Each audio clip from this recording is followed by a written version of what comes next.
Ibu, tinggallah di sini. Ini adalah sebuah desa nelayan terpencil yang asing. Ibu menatapku. Bukankah kita ke sini untuk liburan? Aku tidak menjawab. Aku menurunkan barang bawaannya. Hanya beberapa helai pakaian dan sebuah selimut tipis. Budi, apa maksud semua ini? Biaya panti jompo itu 15 juta sebulan, Bu. Kami tidak sanggup. Wajah ibu mengeras. Jadi, kau membuangku di sini? Bukan membuang, Bu. Ini untuk merawat ibu. Udaranya juga sejuk, kan? Santi, istriku, berkata sambil tersenyum. Ibu pasti akan lebih sehat di sini. Kami akan sering datang. Itu bohong. Selama 3 tahun, kami tidak pernah datang sekalipun. Ibu meraih tanganku. Tangan yang keriput. Budi, apa salah ibu? Aku menepis tangannya. Ibu tidak salah apa-apa. Keadaan kami yang sulit. Aku masuk ke mobil. Kulihat dari kaca spion. Ibu masih berdiri di sana. Bahkan tak sanggup melambaikan tangan. Musik, itulah terakhir kalinya aku melihatnya. Sebelum cerita dimulai, jangan lupa untuk subscribe dan like. Tulis di kolom komentar dari kota mana Anda mendengarkan, saya akan doakan agar Anda diberkahi rezeki. Sebulan sebelumnya, telepon dari rumah sakit berdering. Dengan Bapak Budi? Ibu Anda pingsan. Jantungku serasa berhenti berdetak. Aku langsung melesat ke rumah sakit. Ibu terjatuh di kamar mandi. Beliau tinggal sendirian dan tulang panggulnya retak. Dokter berkata, beliau tidak bisa dibiarkan tinggal sendiri lagi. Butuh perawatan intensif. Aku mencari informasi tentang panti jompo. Biayanya 15 juta per bulan. Sampai di rumah, aku bicara dengan Santi. Ibu sepertinya harus masuk panti jompo. Biayanya 15 juta sebulan. Wajah Santi langsung berubah. 15 juta? Itu biaya les bahasa Inggris Rina. Tapi ibu tidak bisa tinggal sendiri lagi. Memangnya apa yang pernah ibu berikan pada kita? Seumur hidupnya hanya mencuci piring di warung, kan? Apa yang pernah kita terima darinya? Aku terdiam. Ibu memang menghabiskan hidupnya sebagai tukang cuci piring di sebuah warung makan. Beliau berangkat jam 5 pagi dan pulang jam 10 malam. Setelah ayah meninggal, beliau membesarkanku seorang diri. Beliau bahkan menyembunyikan sakitnya demi bisa mengumpulkan uang untuk biaya kuliahku. Tapi saat itu, semua pengorbanan itu seolah lenyap dari ingatanku. Yang kulihat hanyalah angka 15 juta. Mas, bagaimana kalau kita titipkan ibu di desa saja? Tiba-tiba Santi memberi usul. Udaranya sejuk, pemandangan laut, dan jauh lebih murah dari panti jompo. Di mana memangnya? Di sebuah pulau. Tanteku punya teman yang tinggal di sana, katanya ada kamar kosong. Kalau harus bayar panti jompo 15 juta, kita bisa bangkrut. Di sana, cuma 3 juta sebulan. Aku tahu itu artinya membuang ibu. Tapi aku pura-pura tidak mengerti. Lalu kita bilang apa pada ibu? Bilang saja kita mau liburan. Mengajaknya melihat laut. Menyuruhku berbohong? Ini bukan bohong, kan kita memang benar-benar akan melihat laut, kata Santi sambil tersenyum.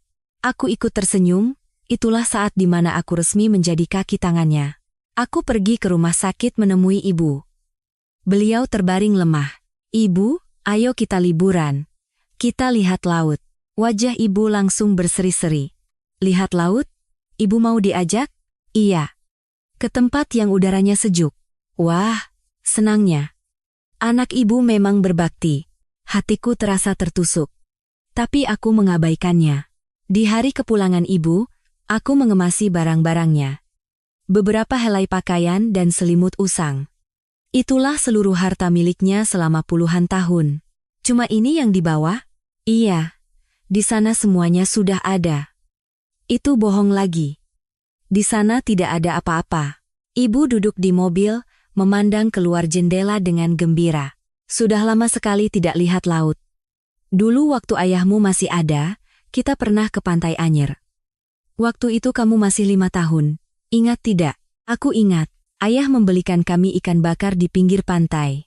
Ibu sempat mengeluh karena mahal, tapi ayah berkata, setahun sekali tidak apa-apa. Itulah liburan keluarga terakhir kami. Musim hujan tahun itu, Ayah meninggal dunia. Kamu ingat, kan? Dulu menyenangkan sekali, kata ibu sambil tersenyum. Aku tidak bisa tersenyum. Budi. Iya, Bu. Santi kok tidak ikut? Dia sibuk, Bu. Katanya nanti menyusul. Bohong lagi. Oh, kalau Rina? Ada ujian di sekolah. Wah, semua sibuk, ya. Tidak apa-apa. Ada kamu saja ibu sudah senang. Perkataan itu bagai pisau yang menghunjam jantungku. Aku tidak merasa senang. Aku sedang dalam perjalanan untuk membuang ibuku sendiri. Kami naik kapal feri. Perjalanan memakan waktu 2 jam. Jauh juga, ya, tempat ini, kata ibu. Iya, tapi udaranya sejuk, kan? Iya, sejuk. Kami tiba di pulau itu, sebuah desa kecil. Rumah-rumah tampak tua. Hanya orang-orang tua yang terlihat di jalanan. Kita akan di sini berapa lama? Aku tidak menjawab. Budi, ibu tanya, kita di sini berapa lama? Ibu. Iya. Ibu tinggal di sini, ya. Langkah ibu terhenti. Apa katamu? Tinggal di sini. Untuk sementara. Apa maksudmu? Bukankah kita ke sini untuk liburan? Aku tidak berani menatap matanya. Biaya panti jompo itu 15 juta, Bu. Kami tidak sanggup. Ibu menatapku lama tanpa berkata apa-apa. Jadi, kau membuangku di sini? Aku tidak bisa menjawab pertanyaan itu. Jika aku menjawab, itu artinya aku mengakuinya. Bukan, Bu. Bukan membuang, tapi merawat. Kata-kata yang keluar dari mulutku sendiri terdengar menjijikkan di telingaku. Udaranya sejuk, lautnya juga indah. Air mata mulai menggenang di pelupuk mata ibu yang seumur hidupnya mencuci piring untuk membesarkanku. Ibu yang berangkat pagi pulang malam. Ibu yang bertahan sendirian setelah ayah meninggal. Ibu itu sedang kubuang. Karena uang 15 juta. Dalam perjalanan pulang, Santi berkata, keputusanmu sudah benar. Kita sendiri sudah susah, mana mungkin merawat ibu lagi? 15 juta itu setahun jadi 180 juta. Dengan uang segitu, Rina bisa kuliah di luar negeri. Aku mengangguk. Ibu juga pasti senang. Tinggal di tempat yang udaranya sejuk. Aku memutuskan untuk berpikir seperti itu. Agar hatiku tenang. Beberapa hari pertama, aku masih memikirkan ibu. Apa kabar beliau? Sudah makan atau belum? Aku ingin menelepon, tapi tidak kulakukan. Aku tidak tahu harus berkata apa. Seminggu berlalu. Pikiranku tentang ibu berkurang. Sebulan berlalu. Aku hampir tidak pernah memikirkannya lagi. Mas, bulan ini kita hemat 15 juta, kata Santi sambil menunjukkan buku tabungan. Dengan uang ini, kita bisa tambah 1 les lagi untuk Rina. Baguslah, kataku. Santi tersenyum. Aku pun ikut tersenyum. Rasa bersalah? Awalnya ada. Tapi setelah melihat uang terkumpul, rasa itu lenyap. Musim dingin tahun itu, aku mendapat promosi di kantor. Dari manajer menjadi manajer senior. Gajiku naik. Mas, aku naik jabatan. Wah, selamat, ya. Santi memelukku. Akhirnya hidup kita membaik. Untung kita tidak jadi merawat ibu. Ya, kalau kita bayar segitu, percuma kamu naik jabatan, uangnya habis juga untuk biaya perawatan. Itu benar. Perkataannya benar, tapi terasa pahit. Lebaran tiba. Haruskah aku menemui ibu? Untuk apa? Jauh. Mesti naik kapal lagi, kata Santi. Tapi ini kan Lebaran. Kirim paket saja. Kami mengirim paket berisi buah-buahan dan rendang. Aku tidak menelepon. Aku bingung harus bilang apa. Minta maaf. Aku memilih untuk tidak melakukannya. Menelepon hanya akan membuatku merasa bersalah. Lebaran berikutnya, kami hanya mengirim paket lagi. Ibu sempat menelepon, tapi tidak kuangkat. Nanti saja, pikirku. Tapi nanti itu tidak pernah datang. Setahun berlalu. Wajah ibu mulai kabur dalam ingatanku. Seperti apa ya, wajah ibu? Aku sadar, aku tidak punya fotonya. Mana mungkin aku sempat berfoto saat akan membuangnya? Ayah, apa ayah tidak kangen nenek? Rina bertanya, nenek? Kenapa? Aku kangen nenek.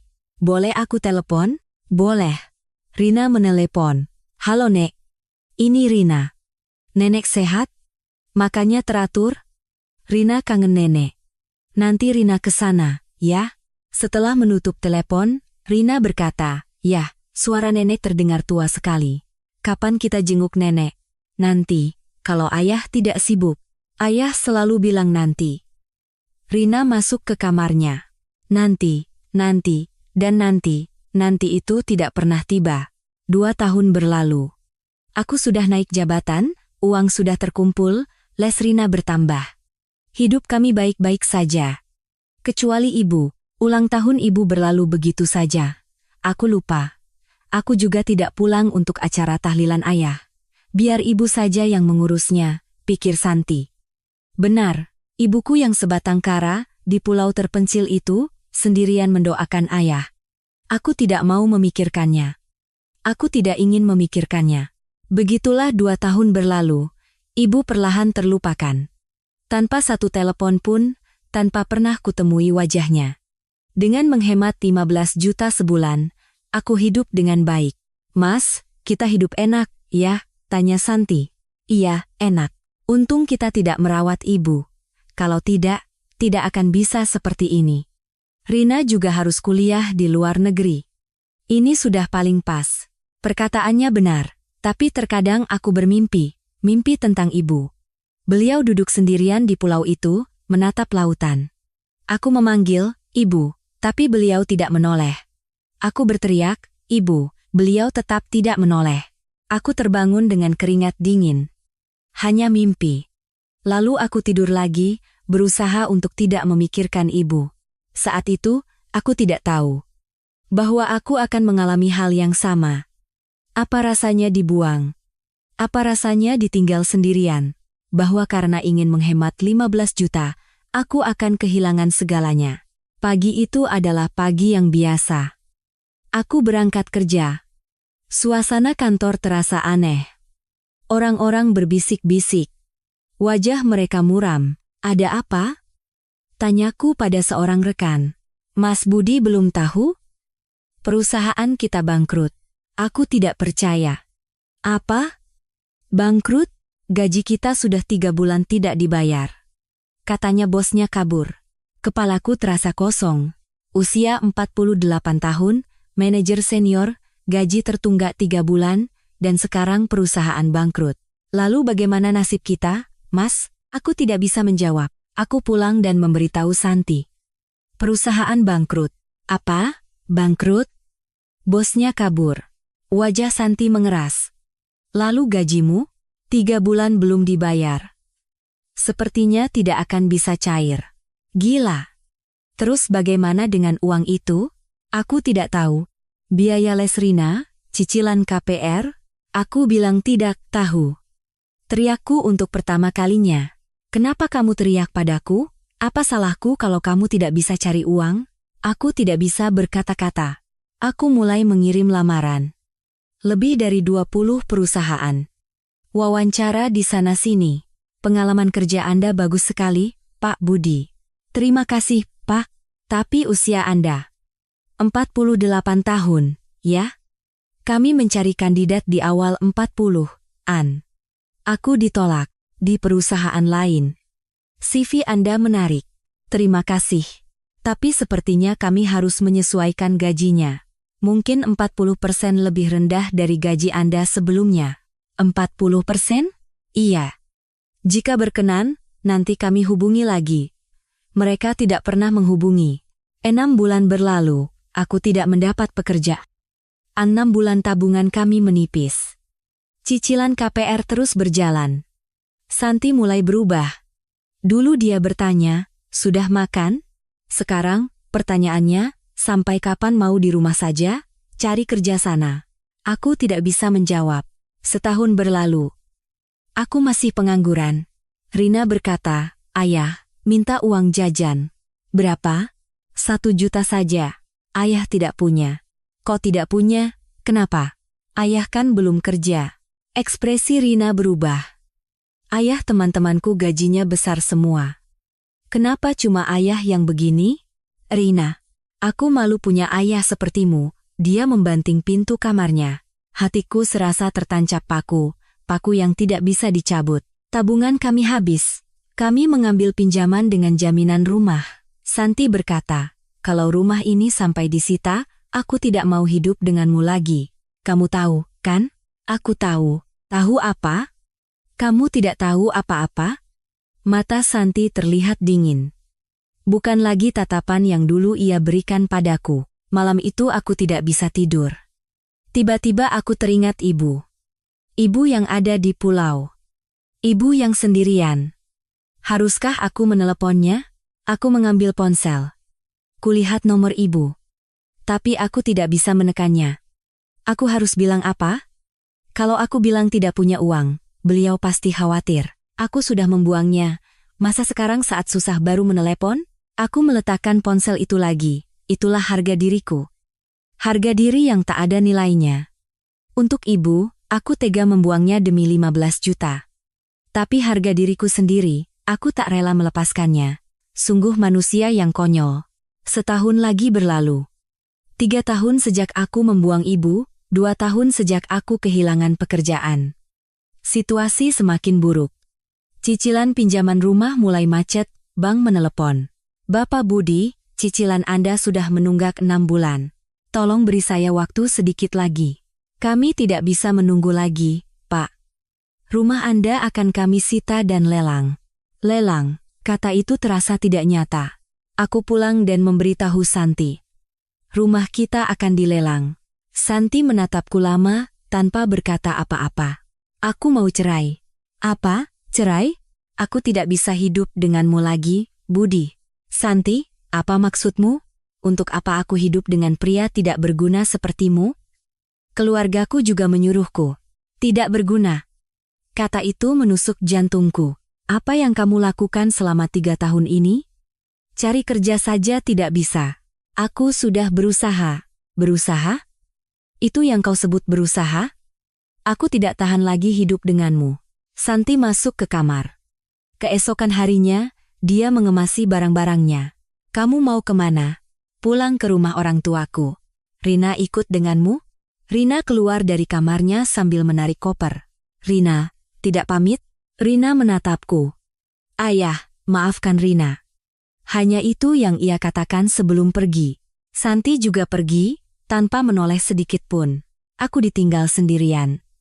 Di ruang tamu yang kosong, di rumah yang akan dilelang. Baru saat itulah aku sadar. 3 tahun lalu, saat aku meninggalkan ibu di pulau, beliau pasti merasakan hal yang sama. Ditinggal sendirian seperti ini, air mataku mengalir. Untuk pertama kalinya, rumah itu dilelang. Aku mengemasi barang-barangku. Tidak banyak yang bisa kubawa, hanya beberapa helai pakaian dan sebuah tas usang. Aku teringat barang bawaan ibu 3 tahun lalu, sama persis. Aku tidak punya tempat tujuan. Aku menelepon seorang teman. Halo, ini Budi. Oh Budi, lama tidak ada kabar. Aku lagi susah. Boleh aku menumpang beberapa hari? Halo? Wah, maaf, bro. Aku juga lagi susah nih. Oh, begitu. Ya sudah.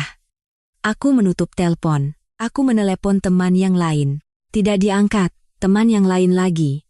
Maaf, aku lagi sibuk. Nanti aku telepon balik. Nanti itu tidak pernah datang.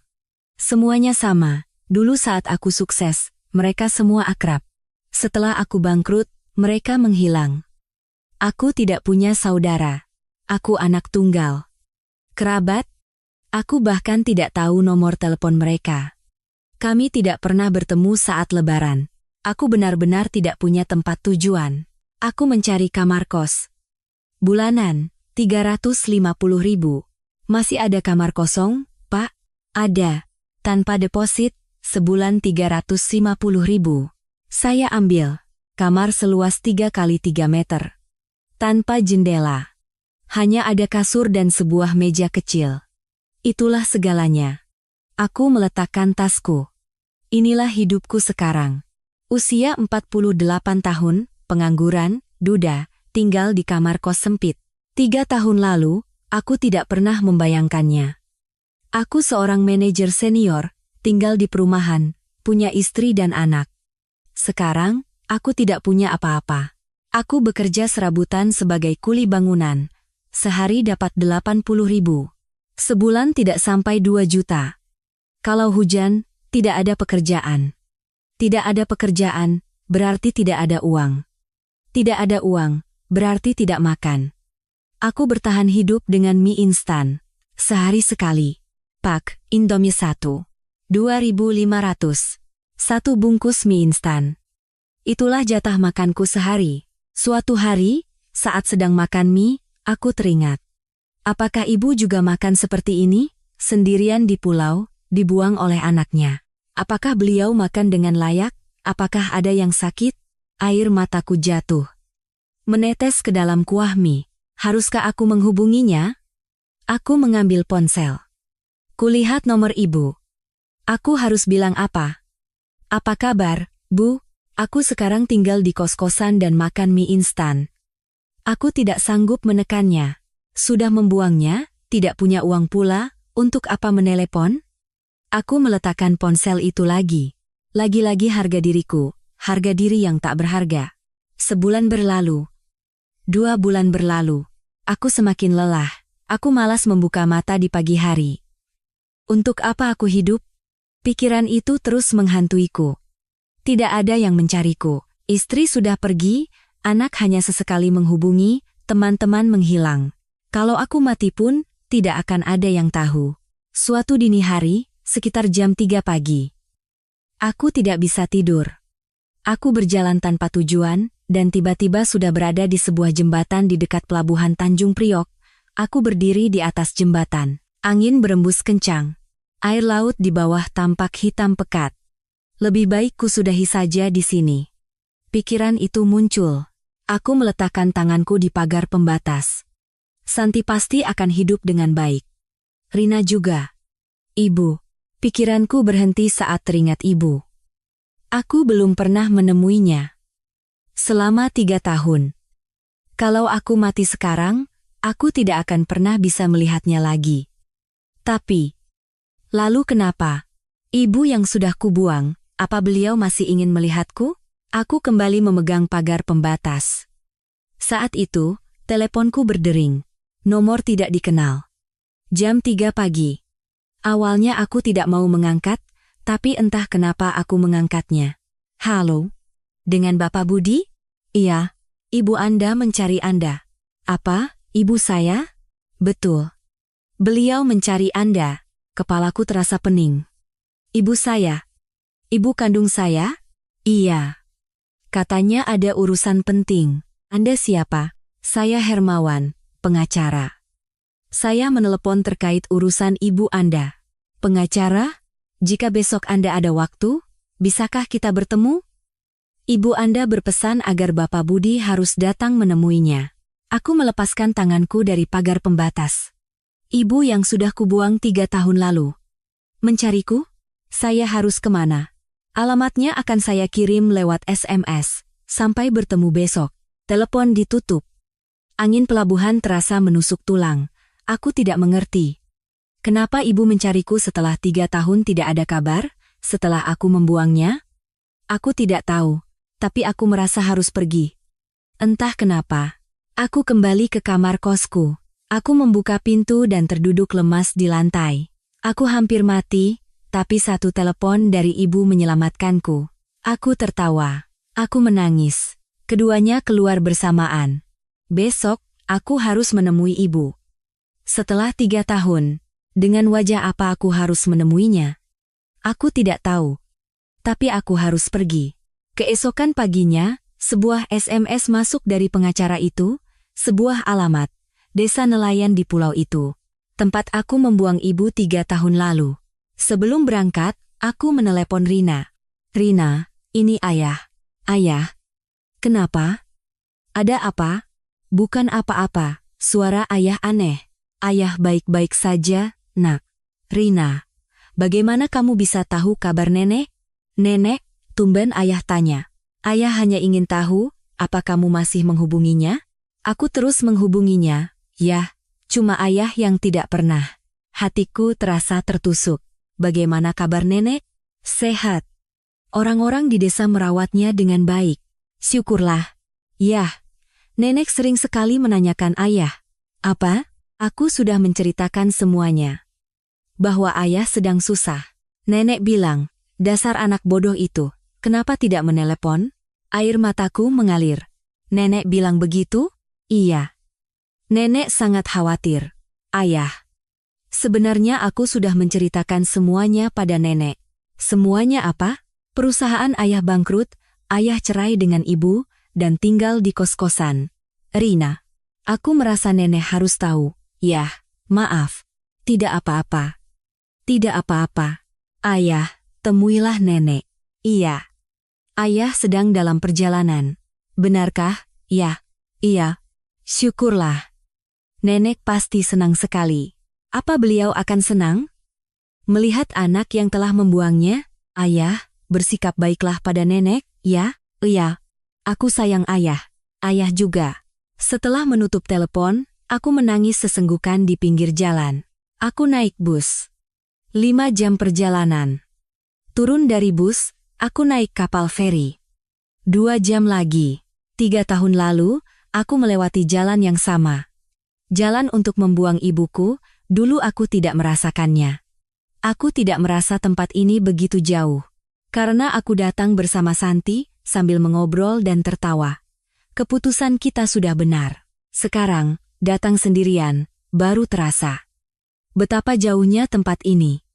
Betapa terpencilnya. Di tempat seperti ini aku membuang ibu. Di atas kapal, aku menatap lautan. Selama 3 tahun, ibu pasti menatap lautan yang sama, sendirian. Menunggu anaknya. Anak yang tidak akan pernah datang. Perutku terasa mual. Mengingat perbuatanku, aku tiba di pulau itu. Semuanya masih sama seperti 3 tahun lalu. Desa kecil, rumah-rumah tua, dan hanya orang-orang tua yang terlihat. Permisi, Bu. Rumah Ibu Sumarni di mana ya? Tanyaku pada seorang nenek yang lewat. Sumarni? Iya, saya anaknya. Ekspresi nenek itu berubah. Anaknya? Anak yang selama 3 tahun tidak pernah kelihatan batang hidungnya, sekarang baru datang? Aku tidak bisa berkata-kata. Kamu tahu tidak, Sumarni itu menunggumu setiap hari? Awalnya dia selalu ke dermaga, katanya anaknya akan datang. Setelah setahun, dia tidak pernah ke sana lagi. Dia sudah pasrah. Hatiku serasa hancur berkeping-keping. Di sebelah sana. Rumah dengan pintu biru. Terima kasih, Bu. Perlakukan ibumu dengan baik. Dia sudah banyak menderita. Aku berjalan sambil menunduk. Sebuah rumah dengan pintu biru terlihat. Di halaman, seseorang sedang menjemur pakaian. Rambutnya sudah memutih. Itu ibu. Langkahku terhenti. 3 tahun. Ibu menoleh. Beliau melihatku. Beliau hanya menatapku tanpa ekspresi. Ibu. Suaraku tercekat. Dengan susah payah, aku mengucapkannya lagi. Ibu. Ibu menatapku lama. Sudah datang? Hanya itu. Beliau tidak marah. Beliau tidak menyambutku. Hanya, sudah datang? Itu justru terasa lebih menyakitkan. Ibu. Aku. Masuklah. Di luar dingin. Ibu masuk lebih dulu. Aku hanya berdiri mematung. Kakiku tidak bisa digerakkan. Bolehkah aku masuk? Aku, anak yang telah membuangnya? Ibu menoleh dari ambang pintu. Kenapa diam saja? Ayo masuk. Baru saat itulah kakiku bergerak. Sebuah kamar kecil yang bersih. Duduklah. Ibu memberiku sebuah bantal duduk. Ibu, aku. Sudah makan? Belum. Sudah kuduga. Ibu pergi ke dapur. Terdengar suara denting peralatan masak. Aku duduk dan mengamati ruangan itu. Di dinding, ada sebuah foto. Fotoku waktu kecil. Di sebelahnya, ada foto Rina. Rupanya ibu membawanya. Satu-satunya foto keluarga. Sebuah nampan berisi makanan disajikan. Sayur asem dan 2 macam tumisan. Maaf, cuma bisa siapkan ini. Kenapa tidak bilang mau datang? Tidak apa-apa, Bu. Ini sudah lebih dari cukup. Aku mengambil sendok. Tanganku gemetar. Makanlah. 1 suapan masuk ke mulutku. Rasa itu. Air mataku langsung tumpah. Sayur asem buatan ibu. Rasa yang sama seperti waktu aku kecil. Kenapa menangis sambil makan? Air mataku tidak mau berhenti, menetes ke dalam piring nasiku. Ibu. Iya. Maafkan aku. Aku benar-benar minta maaf. Aku meletakkan sendokku. Aku bersujud. Aku menempelkan dahiku ke lantai. Maafkan Budi, Bu. Hanya karena 15 juta, aku membuang ibu. Aku anak durhaka. Aku benar-benar anak yang jahat. Maafkan aku, Bu. Maafkan aku. Ibu tidak berkata apa-apa. Lama sekali. Lalu, tangannya yang kasar mengelus kepalaku. Bangunlah, Ibu. Bangun dan habiskan makananmu. Nanti dingin. Aku tahu semuanya.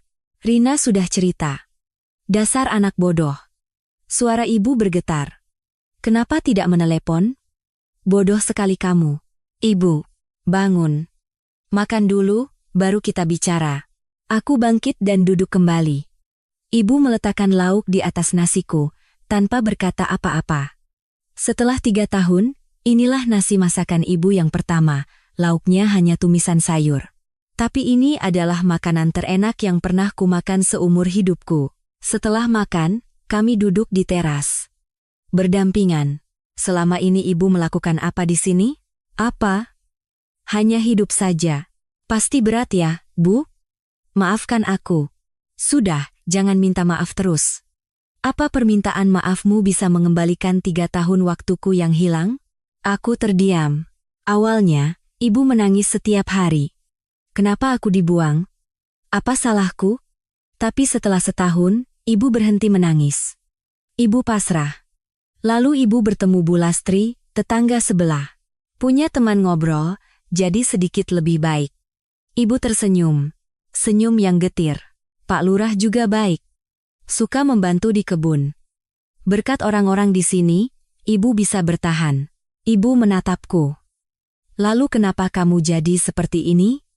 Rina cerita, perusahaanmu bangkrut, kamu bercerai. Iya, Bu. Katanya kamu tinggal di kos-kosan? Iya. Dasar bodoh, ibu memukul punggungku.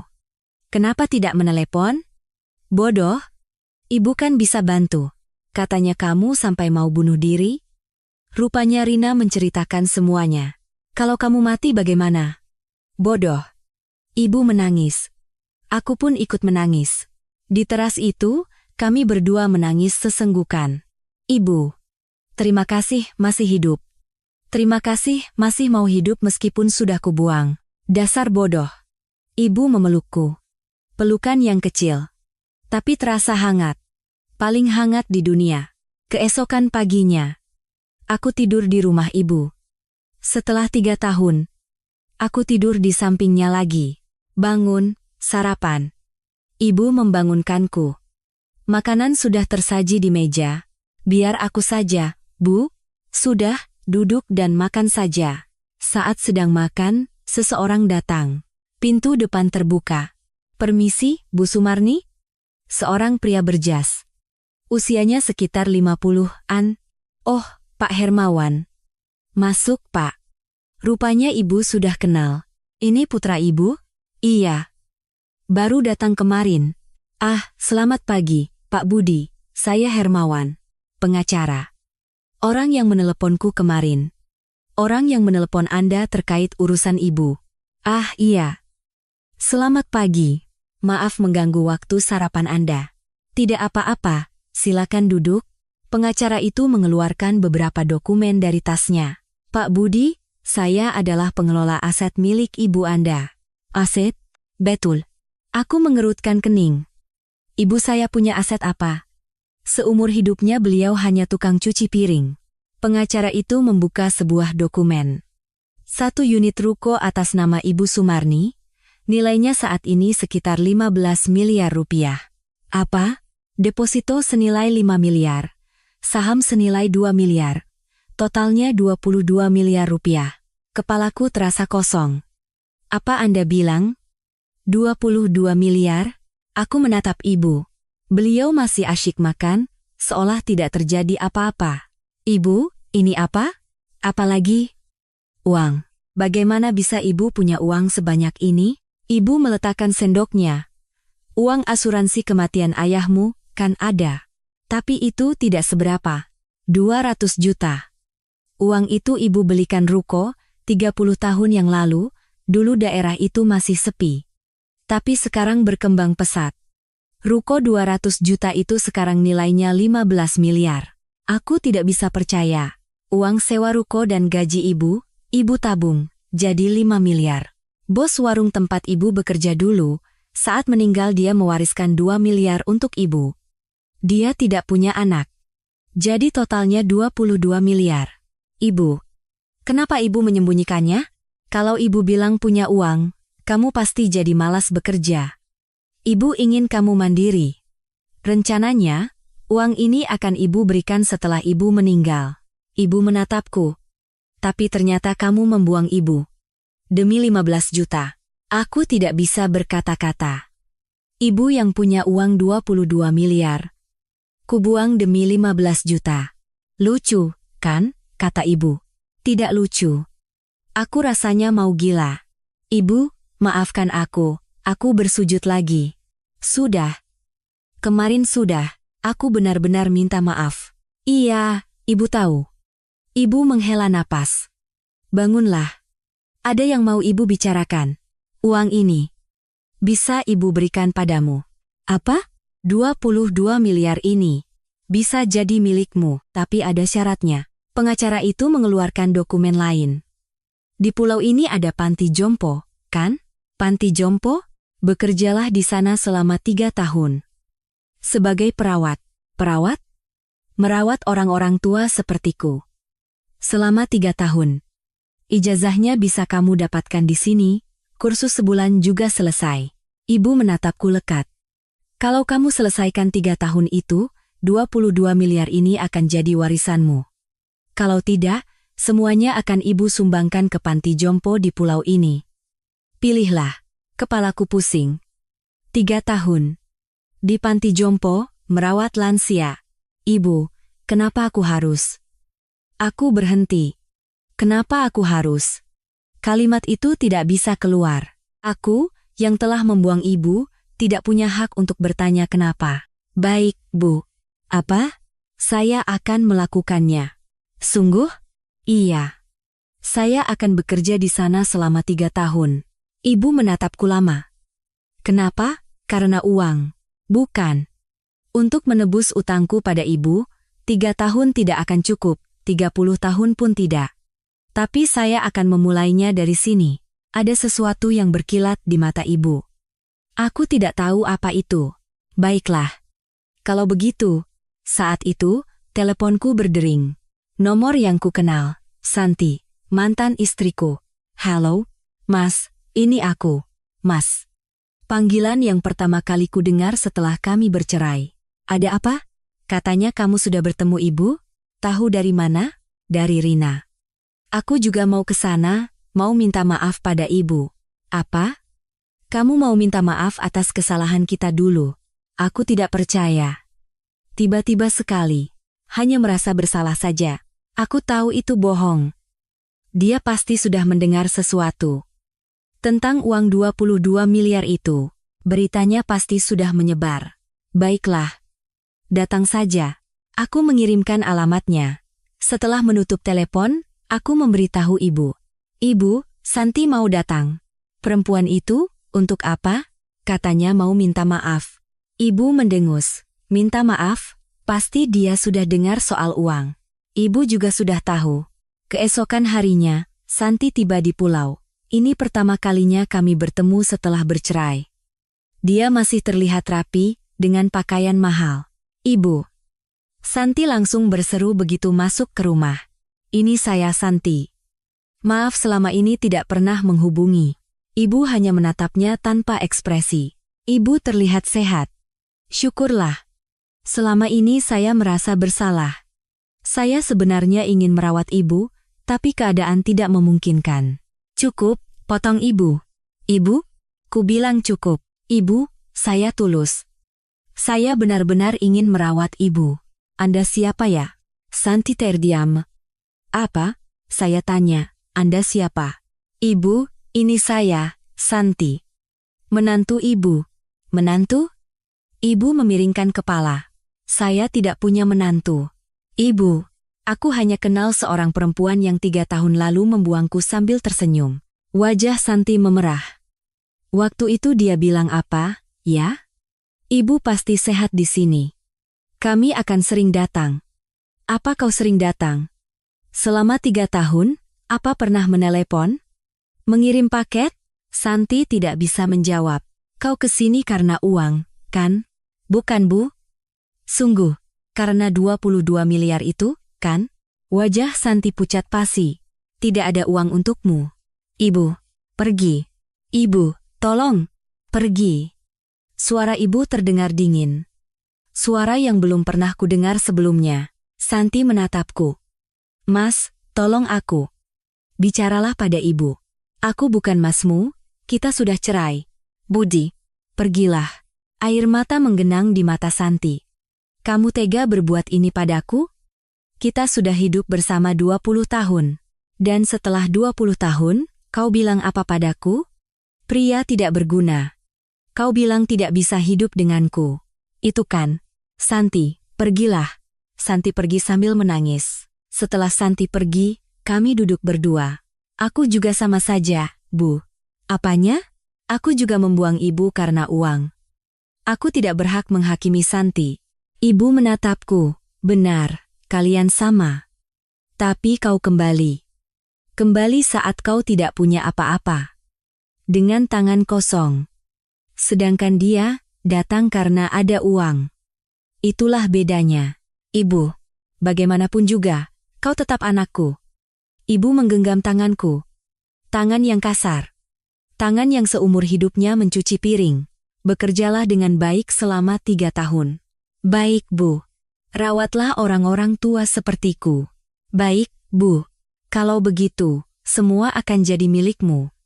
22 miliar itu. Ibu. Uang. Tidak butuh? Bukan tidak butuh, Bu. Nah, jujur itu lebih baik. Ibu tersenyum. Untuk pertama kalinya, senyum yang tulus. Satu lagi. Apa, Bu? Ibu juga akan masuk ke panti jompo itu. Apa? Sudah tua, ia masuk panti jompo. Kenapa, Bu?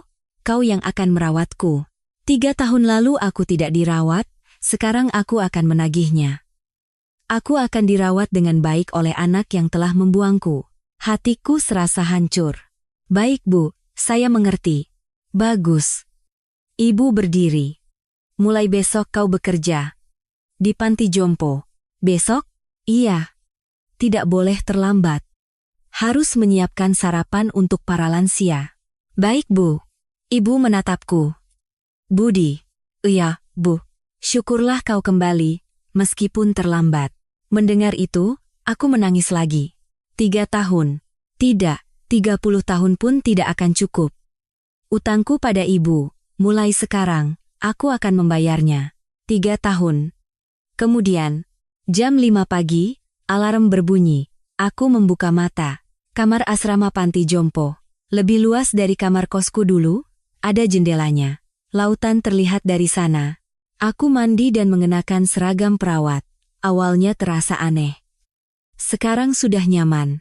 Aku berjalan ke panti jompo. Hanya 5 menit. Pak Budi, sudah datang? Iya, selamat pagi. Itu adalah rekan kerjaku. Awalnya, mereka menatapku dengan aneh. Anak pemilik yayasan, kenapa bekerja di sini? Sekarang, tatapan mereka berbeda. Kami sudah menjadi rekan. Hari ini jadwalnya memandikan nenek Sri ya, Pak? Baik, saya mengerti. Aku pergi ke kamar para lansia. Nenek, bangun. Sudah pagi. Sudah pagi? Iya, waktunya sarapan. Aku membantu nenek itu bangun. Mendudukkannya di kursi roda. Pak Budi itu yang paling nenek suka. Kenapa, Nek? Tangannya hangat. Aku tersenyum. Awalnya berat, sangat berat. Membersihkan kotoran lansia, menyuapi mereka makan, memandikan mereka. Baunya menyengat. Aku sering dimarahi. Mereka yang demensia kadang memukul. Kenapa aku harus melakukan ini? Sebulan pertama, hanya itu yang ada di pikiranku. Tapi di bulan kedua, semuanya berubah. Ibu juga pasti seperti ini. Seumur hidupnya mencuci piring, pasti sangat berat. Nanti kalau aku tua, aku juga akan seperti ini. Butuh bantuan orang lain. Setelah berpikir begitu, rasa berat itu berkurang. Ibu juga tinggal di panti jompo yang sama. Kami bertemu setiap hari. Ibu, sarapan. Aku yang memasaknya. Oh, ya, pasti tidak enak. Coba dulu, Bu. Ibu menyuap sesendok. Lumayan juga. Kan? Siapa yang mengajarimu? Juru masak di sini, Bu. Baguslah. Ibu tersenyum. Aku suka senyum itu. Awalnya canggung. Merawat ibu. Dulu, ibu yang merawatku. Sekarang, aku yang merawat ibu. Menyuapinya, mengajaknya jalan-jalan, menyelimutinya di malam hari. Budi. Iya, Bu. Tanganmu jadi kasar, ya. Karena bekerja, Bu. Sekarang baru tangan seorang pekerja. Ibu menggenggam tanganku. Dulu lembek. Sekarang baru tangan laki-laki. Kalau tangan ibu? Aku menatap tangan ibu. Keriput, berbintik hitam, dan kasar. Tangan ibu adalah tangan yang bekerja seumur hidup. Benar, seumur hidup. Terima kasih, Bu. Untuk apa? Karena sudah membesarkanku. Baru sadar sekarang? Terlambat, ya? Terlambat sih, iya. Ibu tersenyum. Tapi belum terlalu terlambat. Maksudnya? Menyadari selagi orangnya masih hidup itu belum terlambat. Yang terlambat itu, kalau baru sadar setelah orangnya meninggal. Ibu. Makanya, perlakukan orang dengan baik selagi mereka masih ada. Baik, Bu, akan kulakukan. Suatu hari, Rina datang ke pulau. Ayah, Nenek. Rina berlari dan memelukku. Ayah, aku kangen. Ayah juga. Rina menghampiri ibu dan memeluknya. Nenek sehat? Sehat. Kan dirawat sama ayahmu. Benarkah, Ayah? Iya. Dia sudah jadi anak yang berbakti. Rina menatapku. Ayah jadi anak berbakti katanya. Meskipun terlambat, tapi tidak terlalu terlambat. Kata nenek begitu, kan? Rina tersenyum. Ayah, aku sudah dapat kerja. Benarkah? Di mana? Di sebuah perusahaan di Jakarta. Bagian marketing. Syukurlah. Nanti gaji pertamaku untuk hadiah nenek dan ayah. Tidak usah. Harus. Pokoknya harus. Kami bertiga makan bersama di kantin panti jompo. Nek, makanan di sini enak? Enak. Kan ayahmu yang masak. Ayah yang masak? Iya. Dia sekarang juga belajar masak. Rina terkejut. Ayah bisa masak? Harus bisa. Untuk para lansia di sini. Wah, ayah benar-benar sudah berubah. Harus berubah. Kalau tidak berubah, ya mati. Kata ibu. Manusia harus berubah untuk bisa hidup. Ayahmu juga sudah berubah. Meskipun terlambat. Nenek. Iya. Nenek sudah memaafkan ayah. Ibu menatapku, aku pun menatap ibu. Memaafkan apa? Dia itu tetap anakku. Biar bagaimanapun, dia tetap anakku. Air mata menggenang di mata Rina. Jangan menangis. Ayo makan. Iya, Nek. Kami bertiga makan sambil tertawa. Inilah keluarga. Bukan uang, tapi hati. 3 tahun lalu, aku tidak mengerti. Aku membuang ibu demi 15 juta. Sekarang aku mengerti. Betapa berharganya ibu. Sesuatu yang tidak bisa dibeli dengan uang. Itulah keluarga. 3 tahun berakhir. Pengacara itu datang lagi. Pak Budi, Anda sudah menyelesaikan 3 tahun. Iya, Pak. Kerja bagus. Dia menyodorkan sebuah dokumen. Ini dokumen warisan senilai 22 miliar. Silakan tanda tangan. Aku mengambil pulpen. Tunggu, kata ibu. Kau tidak bertanya? Bertanya apa, Bu? Kenapa harus 3 tahun? Tidak penasaran? Penasaran sih, Bu. Ibu tersenyum. 3 tahun yang lalu kau membuangku. Kau membuangku selama 3 tahun, jadi kau harus membayarnya selama 3 tahun, 1 tahun untuk 1 tahun. Adil, kan? Ibu. Lagi pula. Iya, ibu ingin tahu, apa kau tulus? Apa kau melakukannya karena uang, atau tulus dari hati? Kalau kau bisa bertahan 3 tahun, ibu anggap kau tulus. Ibu. Saya. Ibu tahu kau tulus. Ibu menggenggam tanganku. Sejak hari pertama ibu sudah tahu. Apa? Kau datang dengan tangan kosong, setelah hampir bunuh diri, itu bukti ketulusan. Kau datang bukan karena butuh uang, tapi karena ingin hidup, makanya ibu memberimu kesempatan. Air mataku menetes lagi. Tanda tanganlah. Itu sekarang milikmu. Aku menandatanganinya. 22 miliar rupiah. Tapi aku sudah mendapatkan sesuatu yang jauh lebih berharga dari uang itu. Aku mendapatkan ibuku kembali. Para pendengar sekalian, karena 15 juta rupiah, saya tega membuang ibu saya. Karena ingin menghemat 15 juta itu, saya kehilangan segalanya, istri, anak, pekerjaan, rumah, semuanya hilang. Tapi ibu, beliau tidak membuang saya. Beliau menerima kembali anak yang telah membuangnya. Orang tua memang tidak akan bisa membuang anaknya. Biar bagaimanapun, kita tetap anaknya. Kita baru akan tahu dosa karena membuang, setelah kita sendiri dibuang. Jangan sampai Anda menjadi seperti saya. Selagi orang tua Anda masih ada, perlakukan mereka dengan baik. Teleponlah mereka. Tidak bisa memberi uang saku tidak apa-apa. Tunjukkan wajah Anda. Perdengarkan suara Anda. Itulah bakti yang sesungguhnya. Ibu, terima kasih, karena masih hidup untukku. Dan maafkan aku, karena terlambat menyadarinya. Mulai sekarang, aku akan merawat ibu dengan baik, selama sisa hidupku. Cerita hari ini sampai di sini. Terima kasih telah mendengarkan.